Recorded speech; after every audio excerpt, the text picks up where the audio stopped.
Do you ever feel like no one's there for you? Or do you secretly like having time just for yourself, even if it feels a bit weird? What if I told you that this could mean you're more stoic than you think? Let's dive into why having no friends might actually be a sign of hidden wisdom. Marcus Aurelius, the Stoic philosopher, is teaching us how to handle life's challenges, including friendships or the lack of them. Why do his ancient ideas matter? Because they still help us deal with stress, pressure, and loneliness today. Now think about minimalism, saving time, money, and energy by needing less. Can this concept apply to our social lives too? Can we be happy with fewer or no friends?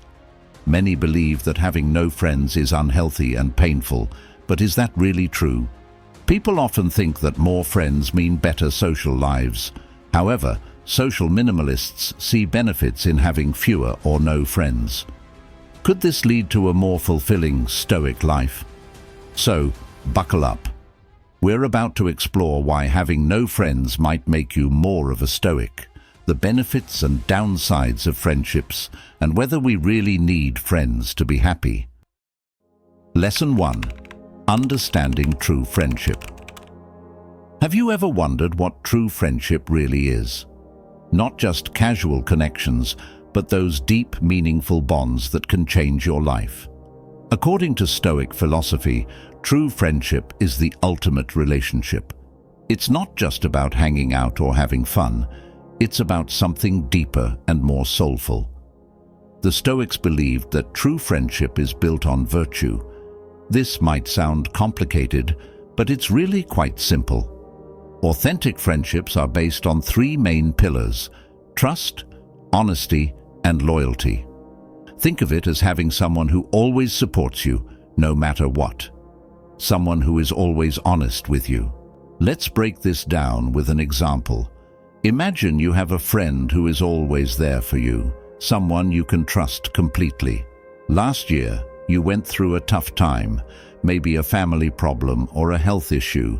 This friend didn't just disappear or give you meaningless advice. He stayed by your side, checked on you often, comforted you, and listened without judgment. He was honest and told you what you needed to hear, even if it was hard to accept. Can you think of a time when a friend was there for you like that? Share your story in the comments. True friendships aren't one-sided. It's not just about what you can get out of it. It's about what you can give. Being there for your friends when they need you, even if it's not always convenient, is crucial. Think about a time when your friend was really sick and needed help.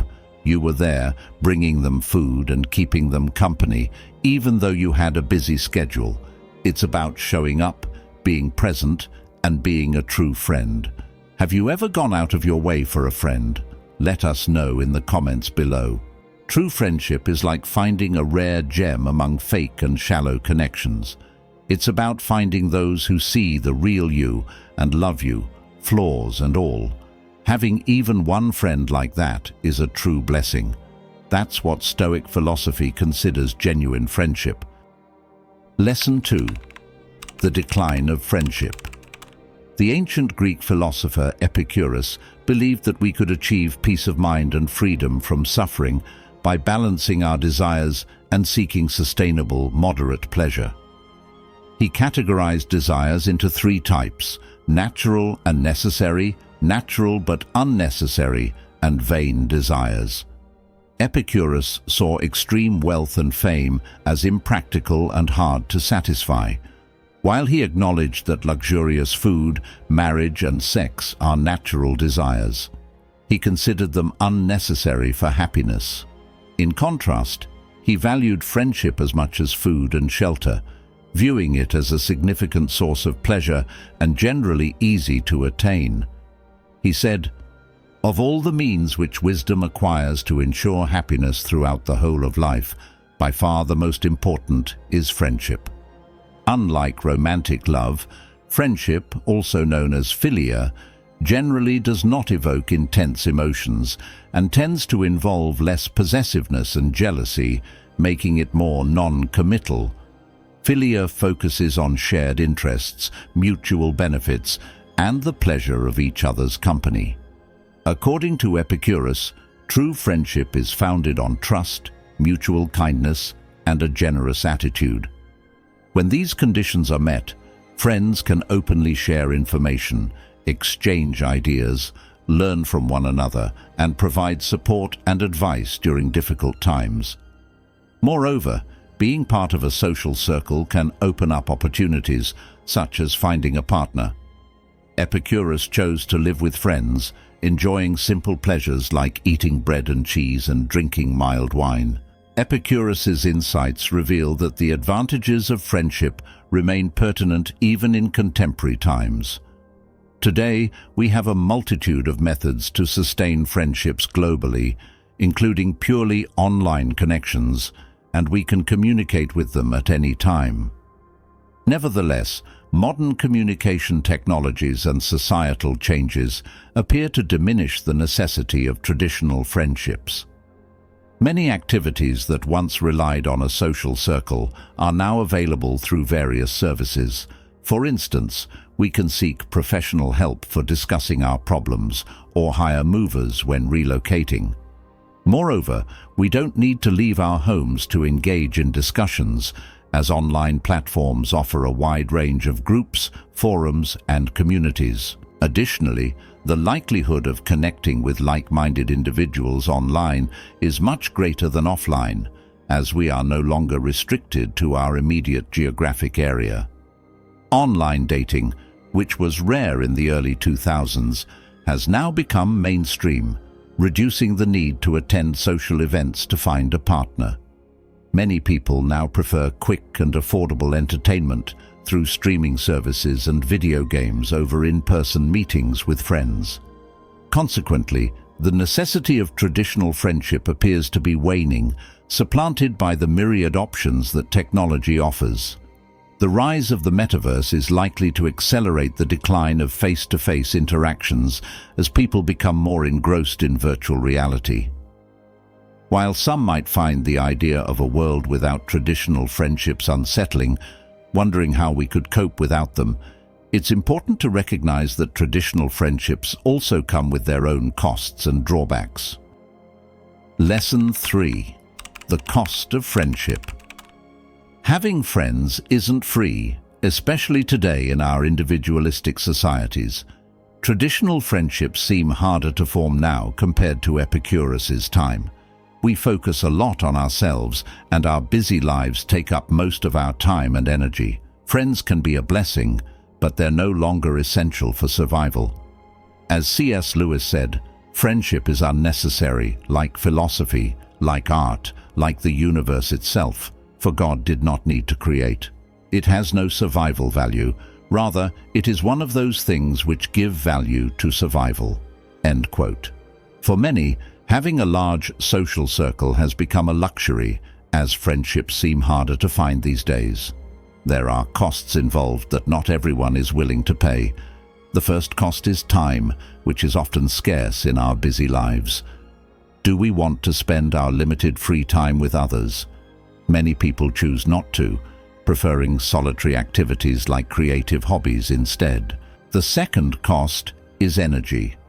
We're often so tired during the week that we prefer spending evenings in front of the TV.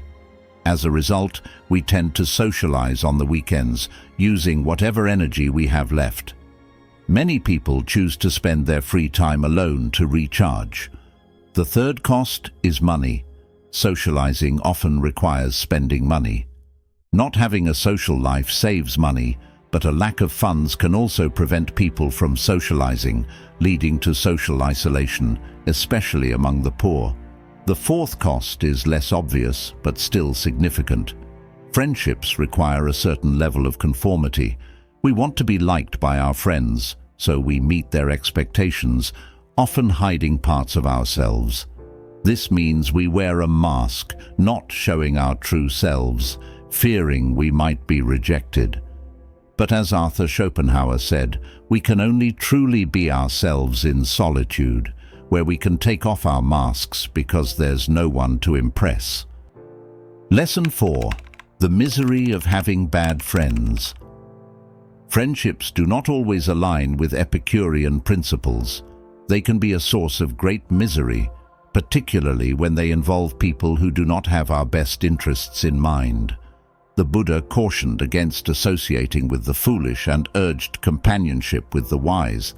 Bad friends can prevent us from forming relationships with wise individuals who could improve our lives. When wise people are not available, it is better to walk alone than to keep bad company. One of the earliest Buddhist texts, the Rhino Sutra, advises wandering alone like a rhinoceros. I quote, "Avoid the evil companion disregarding the goal, intent on the out-of-tune way.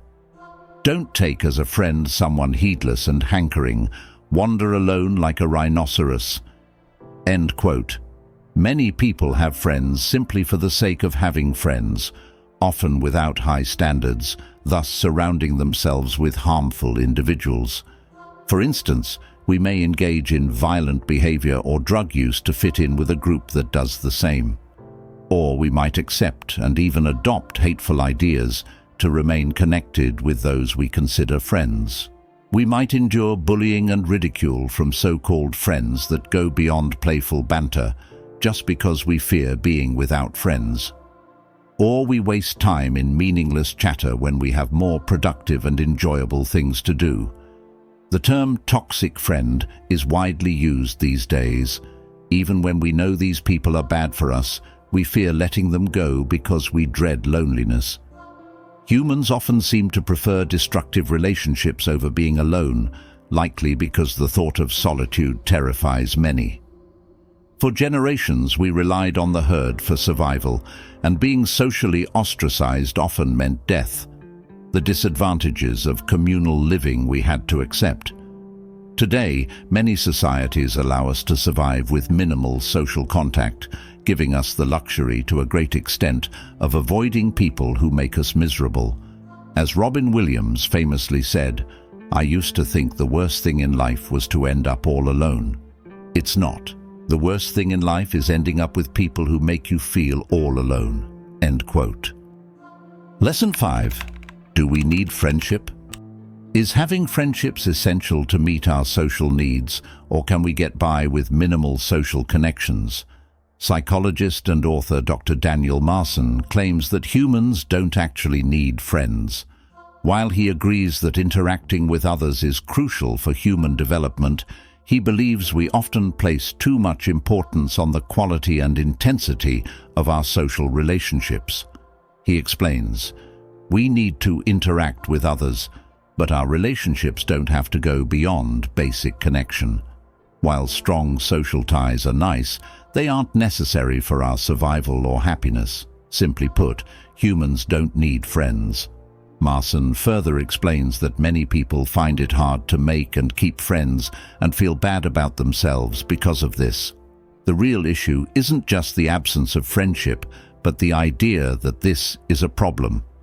According to Marson, not having friends doesn't mean we're socially isolated or lonely. There's a difference between social isolation and having friendships. We can get the same benefits of friendship simply by having opportunities to interact with others. Marson's view suggests that a minimalist approach to friendships can still meet our social needs. While we often think friendship is crucial, a study of about 4,000 adults shows that having our basic needs met and feeling competent in what we do is more important. Comparing this to Epicurus' hierarchy of needs, we can see that meeting our basic needs and natural desires is key to our well-being. However, unlike Epicurus, friendships might not be as essential.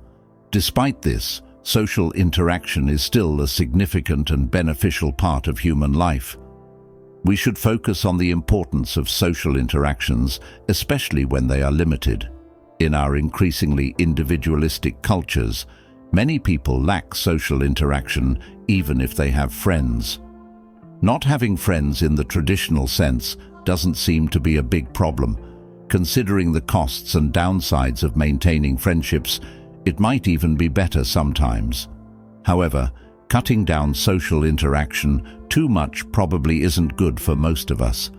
We naturally crave connection with others, which nourishes our spirit, even if it's just a friendly chat with a cashier. Lesson 6. The benefits of having no friends. Let's switch things up and talk about the benefits of having no friends. Stoic philosophy has some interesting points about being alone, and it's not as scary as it sounds.